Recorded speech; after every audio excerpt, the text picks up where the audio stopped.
近刷到妙瓦底 KK 園區裡的最新畫面，誰看了不說一句大快人心。曾經號稱進得去出不來的罪惡堡壘，如今只剩一片斷壁殘垣。那些密密麻麻的詐騙窩點被推土機夷為平地，連空氣裡的血腥味似乎都淡了幾分。12月25日，公安部的通報更是給這波打擊行動畫上了階段性高光。952名中國籍涉詐嫌疑人被押解回國，今年以來累計已有7600餘名妙瓦底涉詐分子落網歸案。曾經讓無數家庭破碎的電詐地標，終於要在物理意義上徹底消失了。大家好，歡迎來到星球熱點，國際大事從不缺席，輿論場中抽絲剝繭，聚焦獨家中國資訊，點讚、訂閱加小鈴鐺，帶你用不一樣的視角讀懂中國故事。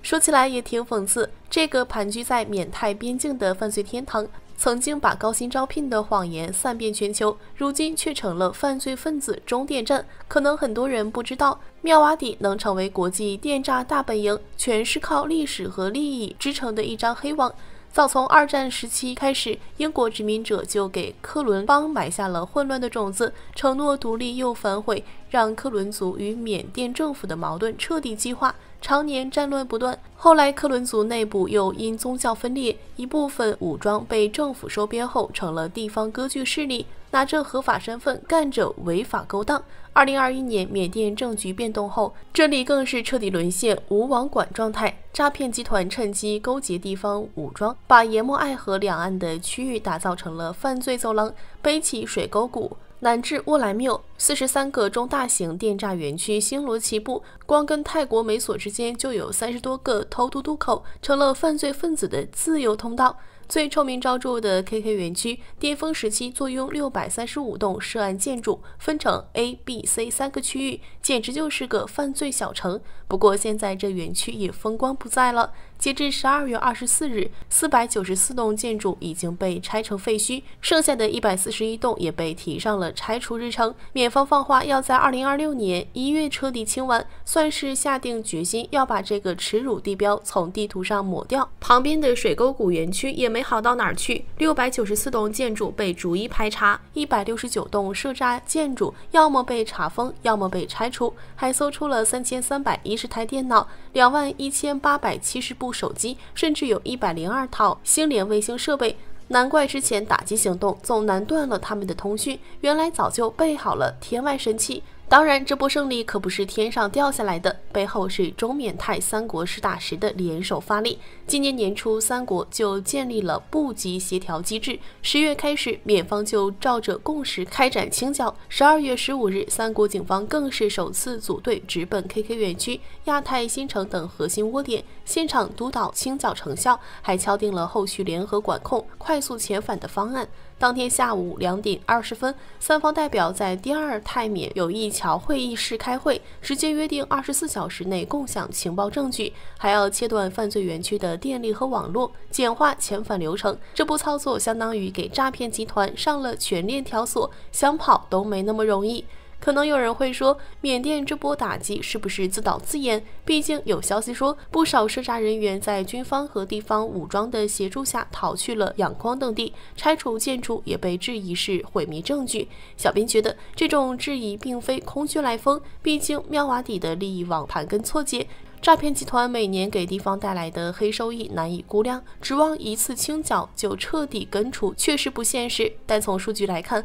緬方這次確實下了血本，從2023年10月到2025年12月，光是遣返的涉詐非法入境人員就有70196名，堪稱全球最大規模的遣返行動。2025年以來的妙瓦底查獲的13272名外籍人員中，11617人已經被遣返回國，涉及54個國家和地區。這波操作至少讓妙瓦底的犯罪生態遭受了重創。更值得一提的是，緬甸在12月10日還成立了打擊電信詐騙與網絡賭博中央監管委員會，16名成員涵蓋了內政部、外交部、國防部等多個核心部門，連各省邦的軍區司令都在其中，形成了跨軍政的國家級協調機制。緬甸代總統敏昂萊更是直接把網絡詐騙定性為國家公害，喊出根除詐騙是國家責任的口號。雖然過去緬甸對電詐的態度一直曖昧，但這次能把打擊行動上升到國家戰略層面，多少也能看出國際壓力和治理決心。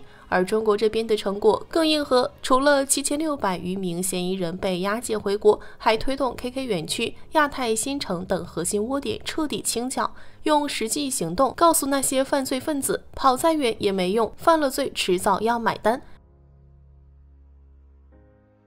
最近不少網友都發現詐騙電話變少了，還以為是反詐 APP 起了奇效，沒想到真相是泰國直接用重武器給電詐園區物理清零了。F-16戰機、VT-04主戰坦克、火箭炮齊上陣，把柬埔寨的電詐園區炸得稀爛，裡面的詐騙團夥倉皇出逃，場面狼狽到不行。其實泰國早就盯上這些犯罪團夥了。12月3日，總理阿努挺就宣布查獲了約100億泰銖的涉詐資產。11月初開始，泰國就對邊境的手機信號塔開展專項檢查，還用無人機監測與妙瓦底、水溝谷相鄰的邊境區域，防止通信信號被跨境濫用，效果也很明顯。11月23日到29日，泰國警方接到的相關案件比前一周少了392起。但這次對柬埔寨的打擊之所以這麼猛，估計也是忍無可忍了。畢竟這些詐騙集團早就把產業鏈支到了泰國，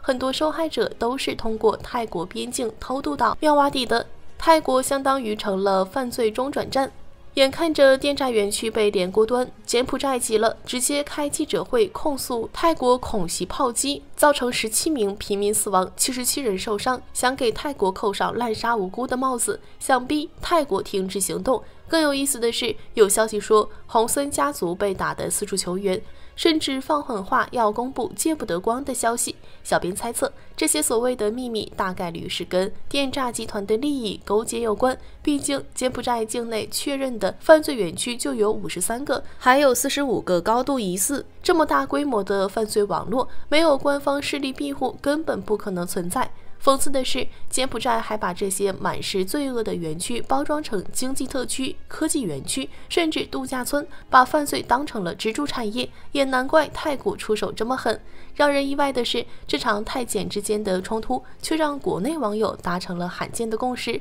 微博上清一色都是支持泰國的聲音，大 V 們紛紛為泰國點讚，連泰國駐華大使館的評論區都被網友擠爆了，最後只能被迫關閉。網友們的調侃更是扎心又真實。反詐 APP 提醒1萬次，不如泰國大炮轟1次。西藥就是見效快。巧合的是，美國這邊也同步行動了。聯邦通信委員會要求中移動、中聯通、中電信14天內解決虛擬電話認證問題，確保所有呼出電話都能追查到主體，從技術上切斷詐騙電話的源頭。不過，在一片叫好聲中，有個問題值得我們深思。我們一直把這些地區稱為電詐園區，但這個定性真的準確嗎？百科裡對電詐的定義是通過電話、網絡、短信編造虛假信息詐騙錢財，而犯罪團夥則是2人以上共同故意犯罪。但看看這些園區的所作所為，哪裡只是簡單的詐騙？他們用高薪招聘誘騙求職者，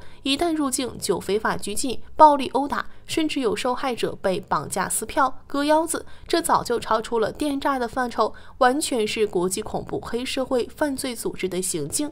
剛好最高法、最高檢、公安部9月25日聯合發布的意見也明確了，以工業園等名義提供犯罪場所、武裝庇護、管理控制犯罪團夥實施跨境電詐，應當認定為犯罪集團，依法嚴懲。這就很明確了，這些所謂的電詐園區本質上就是有組織、有分工、有庇護的犯罪集團。電詐只是他們眾多罪行中的一種，把他們簡單稱為電詐團夥，反而淡化了他們的罪惡。就像把故意傷害說成家暴，把毆打辱罵說成校園霸凌一樣，是對受害者的2次傷害。小編實在想不通，電詐園區這個標籤是怎麼流傳開來的？大概率不是民眾自發形成的。畢竟，如果一開始就明確這是犯罪集團，或許能讓更多人認清它的恐怖本質，減少被騙的可能。美國思想家托馬斯·帕恩說過，一個人如果極力宣揚他自己都不相信的東西，那他就是做好了幹任任何壞事的準備。